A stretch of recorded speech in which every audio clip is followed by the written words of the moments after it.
been a while. Today I'm going to show you how to install the XJ and ZJ steering box brace. I know it can be very difficult. I would like to go over each frustration in detail so it makes a smoother process when you are installing the brace. How's that, Titan? So this is everything that comes with the kit.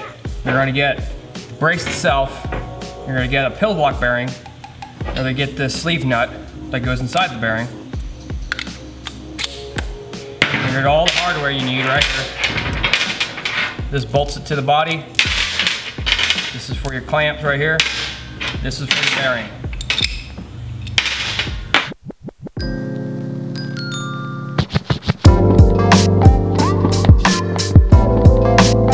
Now there are some certain tools we're going to need for this install. To start off with, you're going to need whatever the stock pitman arm nut size is.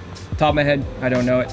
And you're going to need, most importantly, a 1.5 inch deep impact socket. This is for the sleeve nut that we will be replacing the old one with to go onto the pitman arm. All right, this guy right here.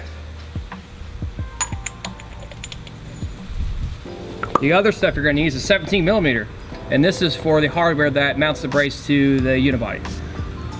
And then you also need a 3/4 inch socket for the bearing bolts. I have old style. I have a bigger deal going on. This is 15/16, so you'll see me use this, but you will need a 3/4 for the bearing. You will also need a 5/8 or whatever size your hardware is for your steering box spacer, because we need to get that loose. And another 3/4 and a 1/2 inch drive ratchet that's not broken would be convenient. Look at that junk. Anyway, and a small extension might help too. That is for the clamps on the top. They're 3/4 inch. And of course, an impact is definitely recommended, and maybe an electric one too for the smaller stuff. And then the last thing will be a 3 millimeter Allen wrench tool. It ain't easy being cheesy. What do you think? Yeah. Alright, so I'm already one step in the game here. I already got my pitman arm back on, my brace. As you can see, it is still loose, which is important. You want all this to be loose, including the box.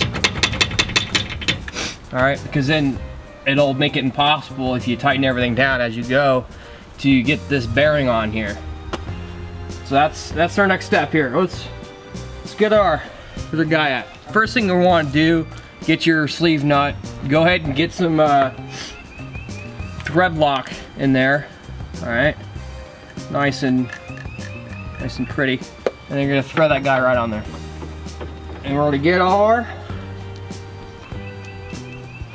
1.5 inch deep socket.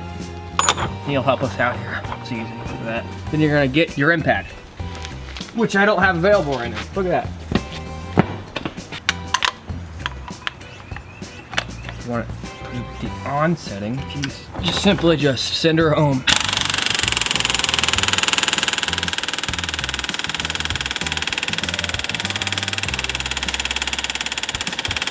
Taut like a tiger. Now we can take our bearing. Here's our bearing. This is my old bearing, okay? And you just leave it right on there. Now, the first thing you need to know is if your bearing doesn't look like it sits flat, this guy, all right, it actually pivots. It moves around in a circle. So if you get it and you think it's crooked and it was a bad bearing, it's not a bad bearing. Now, it's very important to have some patience when you're doing this. I know it's, for some that's a tall order. For me, it really is. There is a certain method here, and that's to go slow. And the trick is to not drop these bolts on your eye when you're laying down. Of course, I'm not doing that right now, but just know that they may feel like they're threaded in, but oof, boy, they could fall out on you and you're like, what? And just make sure your head's in the right place. You gotta pry it over, all right, in order to get these threads to line up. And since they're a fine thread, it has to be straight or else it won't grab. And that's why we have everything loose. So we can move the box around and we can move the brace around to line it up. If you have your steering box still tight, it feels like it's next to impossible to get this bearing on. Carefully thread her in without cross-threading it. That's why I'm being very careful right now. And trying to pull it over. I assure you that it's doable. Here we go. See, now I got it. I had to put some pressure on the head of the bolt to push it over. Because you'll find one side will go in real easy. See this guy, he's moving. And this side's gonna be under a little bit of pressure. That's so we can get that box pulled over. And then we'll be good to go then. That's why it helps to have a friend. It's always good to have friends in this. Because they can be prying off a bar and you could be throwing your end.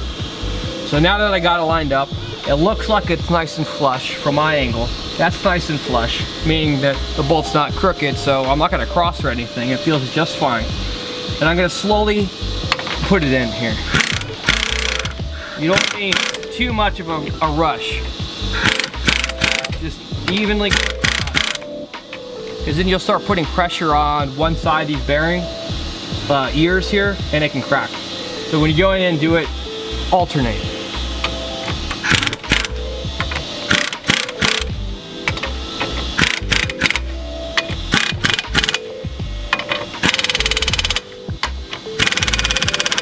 Now I have this on a lower setting, so I don't just like destroy it in one go. Should be good to go now.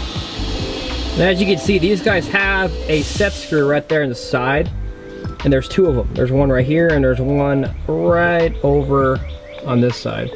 All right, so you're gonna get your 3mm Allen T-handle, whatever you got.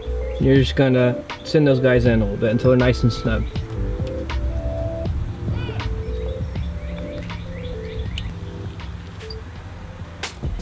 That'll do. And now it's time to start tightening our brace down on here. So we're gonna get our 17mm on whatever method of,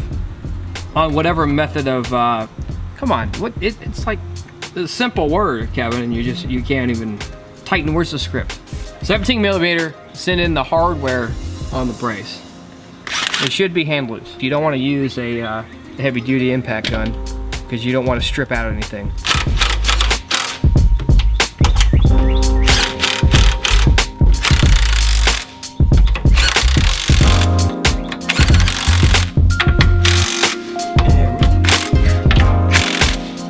Boom, Bob's your uncle. And now we want to go ahead and put our steering box bolts back tight.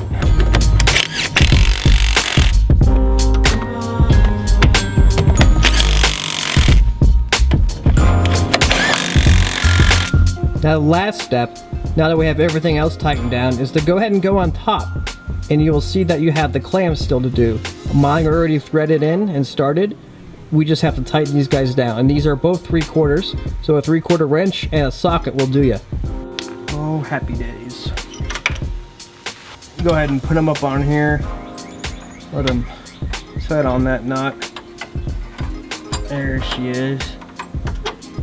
Boom. I just hold it and it'll come down on the brace and it'll hold itself. You can just simply slip off, you know, the socket here over. It's great. Simply just tighten her down like that. It's good to go. Get that nice and snug and then have that happen. The other guy will require most likely that extension I'm talking about earlier. Go ahead and do this. That's what I do. And I come up behind, right over here. A little bit of a pain, is he? Interesting. Oh, yeah. God, what socket am I using? Come on, Kevin. I feel like you've done this before. Maybe 3/8 would be a better option, but I'm stubborn, so I'm not changing it. I got a piece of metal in me. I think I'm good. All right. You just tighten that guy down. And you're good. Boom. Yeah, buddy. Here's some important mentionable notes here. It does indeed work with a anti-rock sway bar. You can see the Titan's clearance is going to be right there, but everything will still bolt together and not interfere with each other. And if you have the stock sway bar, you're going to probably want to grab sway bar drop brackets, and they bolt right here, okay? And they're going to bring that sway bar down and forward a little bit. That is because on some cases, your stock sway bar will swing up and it'll hit on bearing, and you don't want that to happen because that can crack the bearing and it can limit, you know, your sway bar from doing what it's supposed to do.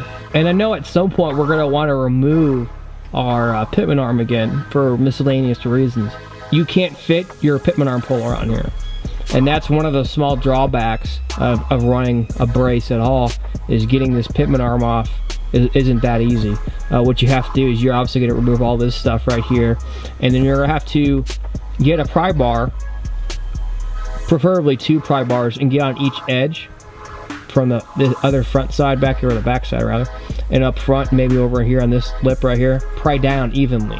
A hammer will help with this. This is why you can see some of my abuse.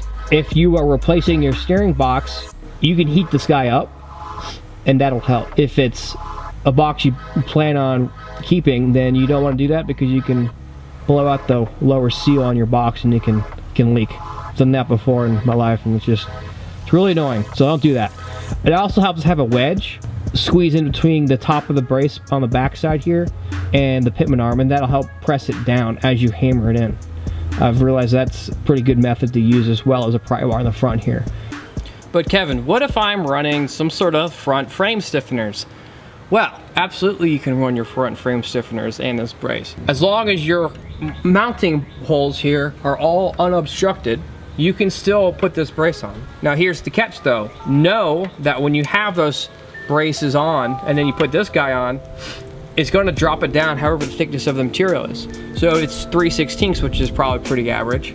The bearing will sit a little bit below the sleeve nut, and that's fine. As long as you have the shot in proper frame, Kevin, you'll be able to tell them what the hell you're talking about. All right, jeez. That this is gonna come down a little bit over the sleeve nut, and that's totally fine. It'll still do its job because it's still bracing everything.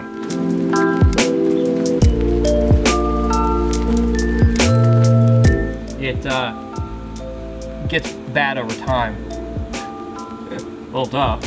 So let's talk about the magic of what this brace is all about. What this brace is doing is bracing with the pillow block bearing here, the sector shaft. So that sector shaft likes to move around over time, especially a worn out box or one that's getting worn, or you want to prevent one from getting worn quickly. This brace just keeps it stiff, all right? And not only does it keep it stiff there, but with the clamp on the top, it helps with the box against the unibody. Very encouraged that you get a steering box spacer as well. You can get one with this kit, or if you just have another aftermarket one already, that's great. Because that stock aluminum one can break and then the box can move around, and you don't want that. Over time, the unibody itself can actually have a little more deflection in it, and with this box going against it, that creates play in your steering as well. So when you have the bearing on there and then you have the clamp up top, it'll grab the box, keep the box from moving, overall make a better, tighter steering response.